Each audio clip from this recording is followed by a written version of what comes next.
Ethical hacking पे। तो दोस्तों इस संडे मैं फिर लेकर आया हूँ आप लोगों के लिए कुछ ऐसी इन्फॉर्मेशन जिसके बारे में अगर आप एक साइबर एक्सपर्ट बनना चाहते हैं तो पता जरूर होना चाहिए। इन सभी के साथ अगर आप एक आम नागरिक हैं तो ये कंप्लीट इन्फॉर्मेशन जानने के बाद आप सोच में पड़ जाएंगे कि क्या वास्तव में हम सुरक्षित हैं।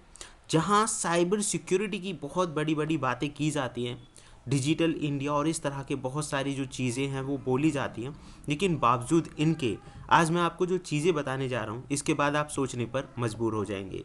क्योंकि यहाँ आज आपको पता चलने वाला है कि चाहे वो कोई भी सेक्टर है, चाहे वो मेडिकल की हम बात करें, चाहे हम स्टॉक की बात करें, म्यूचुअल फंड्स की बात करें, या फिर एक आम आदमी का कोई भी मतलब जो चीज़ें हैं, नॉर्मल जो डेटा है वो किस हद तक सुरक्षित है, आज का ये वीडियो देखने के बाद आप समझ जाएंगे।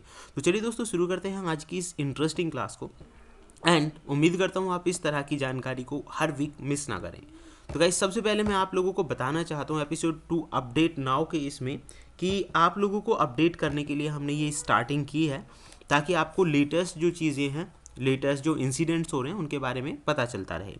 दूसरा, आज की इस कंप्लीट उसमें मैंने इंडिया को ही कवर अप किया है। ऑल ओवर द वर्ल्ड की लास्ट टाइम हम काफ़ी सारी इन्फॉर्मेशन पे डिस्कस कर रहे थे, लेकिन फिलहाल हम इंडिया की ही चीज़ों पे डिस्कस करेंगे।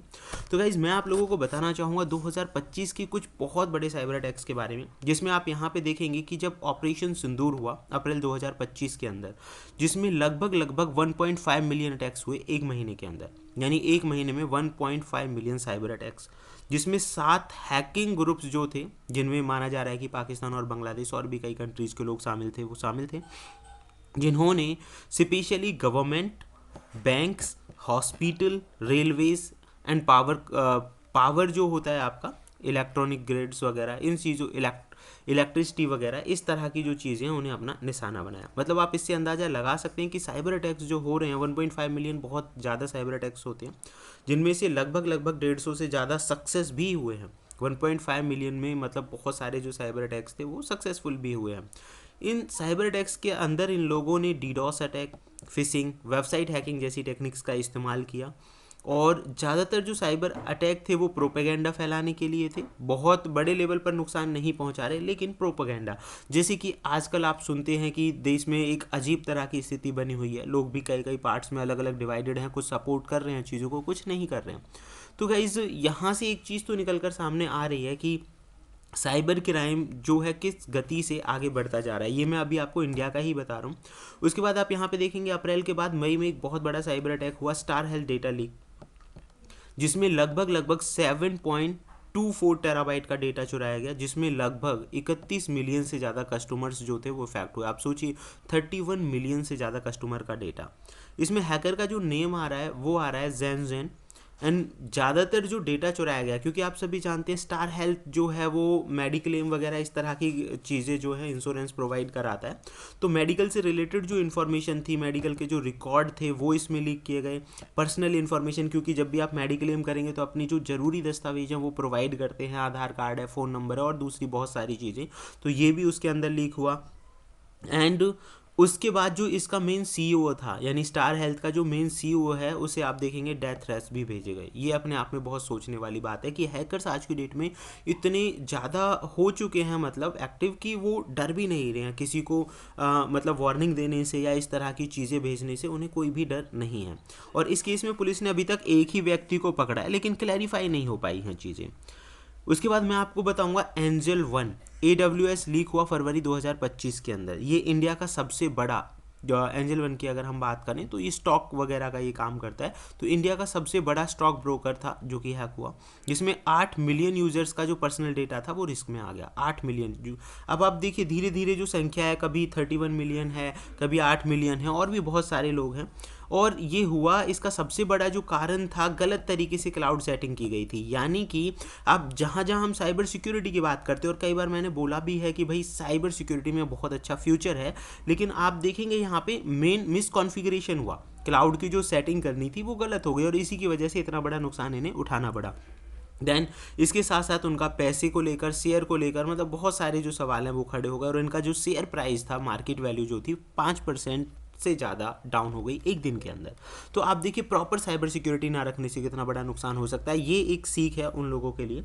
दूसरा मैं बार बार कहता रहता हूँ कि हैकिंग जैसे फील्ड्स में जब आप चाहते हैं कि भाई गलत चीज़ें करके हम अपना फ्यूचर बनाएं, नहीं, मैं कहना चाहूँगा कि सही चीज़ें करके क्रिमिनल्स को पकड़वा के कंपनी को सिक्योर करके भी आप बहुत अच्छा खासा अर्न इस फील्ड में कर सकते हैं, अच्छी खासी जॉब भी आपको मिल सकती है। उसके बाद हम यहाँ पे देखेंगे कोलकाता पुलिस साइबर विंग। अब आप यहाँ पे देखिए पुलिस भी उन लोगों के टारगेट पे है, मतलब हु इज़ सेफ। हम एक आम आदमी की बात कर रहे हैं कि आम आदमी सेफ है, लेकिन अब कौन सेफ है? जब आप देखेंगे कि पुलिस के डिपार्टमेंट पे भी अटैक हो रहा है। Police cyber crime department database जो था इसमें हैक किया गया, जिसमें प्राइवेट कंपनीज जो थी पुलिस पूरी तरह से रिमोट एक्सेस ले लिया गया उनका।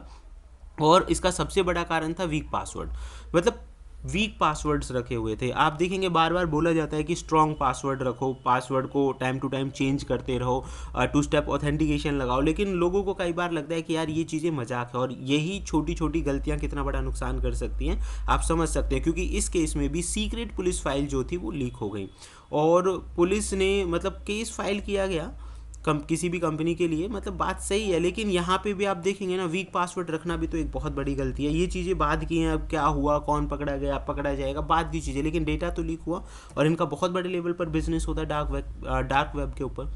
उसके बाद एक और इंसिडेंट मैं आप लोगों को बताना चाहूँगा, डांस ऑफ हिलेरी। ये काफ़ी फेमस हुआ था, एक तरह का मलवेयर था जो मार्च से जून तक में काफ़ी मतलब एक्टिव रहा, हालांकि बहुत पुराने टाइम से ये चल रहा है, और फेक वायरस स्टोरी है ये। ओल्ड 2011 में एक तरह का हॉक्स आया व्हाट्सएप के ऊपर, जिसमें बोल रहे हैं कि भाई एक लेडीज़ डांस कर रही है, जिसे नाम डांस ऑफ हिलेरी दिया गया। एक तरह का मलवेयर था जो डेटा को चुराने के लिए यूज़ किया गया था, और ये फेक न्यूज़ भी फैलाने के लिए आप इसे कह सकते हैं। इसके बाद मैं आप लोगों को सन फार्मा रैंसमवेयर अटैक के बारे में बताना चाहूँगा, जो कि काफ़ी फेमस हुआ। इसके अंदर ब्लैक कैट अटैक ऐसा माना जाता है, एक ग्रुप था जिसका नाम है ब्लैक कैट, उन्होंने ये सन फार्मा रैंसमवेयर अटैक किया था, जिसमें 10 टेराबाइट जो सीक्रेट मेडिसिन का जो डेटा था वो चुराया गया। अब आप देखिए फैक्ट्रीज का जो काम था कई दिनों तक बंद रहा, और ये तीसरा सबसे बड़ा अटैक माना जाता है इस हेल्थ सेक्टर के अंदर 2025 का, क्योंकि आप समझ सकते हैं इससे पहले भी हेल्थ सेक्टर पे बहुत सारे अटैक जो हैं वो हो चुके हैं, और कंपनी ने रैंसम पे नहीं किया। ये एक अलग बात है, अगर हो सकता है कि अगर सेंसिटिव डेटा होता तो उन्हें रैंसम पे करना पड़ जाता, या फिर इसकी रिकवरी में उन्हें काफ़ी टास्क करना पड़ जाता।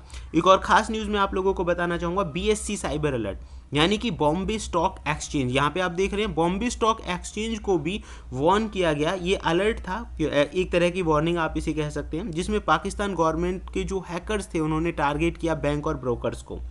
हंड्रेड्स ऑफ अटैक्स जो थे, इसमें माना जा रहा है कि 100 से ज़्यादा अटैक्स हुए, और सभी कंपनीज जो थी उनसे बोला गया कि भाई क्योंकि इन अटैक्स के बाद तो यही है, कॉमन सी बात है कि अपनी सिक्योरिटी को थोड़ा बढ़ाओ। और सीबी ने भी बोला साइबर रूल्स को इम्प्लीमेंट करने के लिए, एंड साइबर एक्सपर्ट्स और इस तरह की टीम्स को हायर करने के लिए। तो गाइस ये जो चीज़ें मैं आप लोगों को बता रहा हूँ, इन सारी न्यूज़ के बाद आप समझ सकते हैं, चाहे वो हेल्थ सेक्टर है, स्टॉक एक्सचेंज है, इंश्योरेंसेज हैं, कहीं ना कहीं एक आम आदमी कहीं ना कहीं इन चीज़ों से जुड़ा हुआ है। और जुड़ा होने के बावजूद साइबर अटैक्स जिस गति से आगे बढ़ रहे हैं, हम सभी को इन चीज़ों के बारे में अवेयर होने की, सीखने की बहुत ज़्यादा ज़रूरत है। तो मैं आप लोगों से चाहूँगा कि आप इस तरह की चीज़ों में मतलब न्यूज़ वगैरह से अपडेट तो रहें, इसे ज़्यादा से ज़्यादा शेयर करें, और हमारा जो चैनल है वहाँ पे क्लास नंबर 1 से आप देखना शुरू कर सकते हैं, क्योंकि लाखों रुपए खर्च करने की ज़रूरत नहीं है, यहाँ से सारा कुछ आपको फ्री ऑफ कॉस्ट सीखने का मौका मिल जाएगा।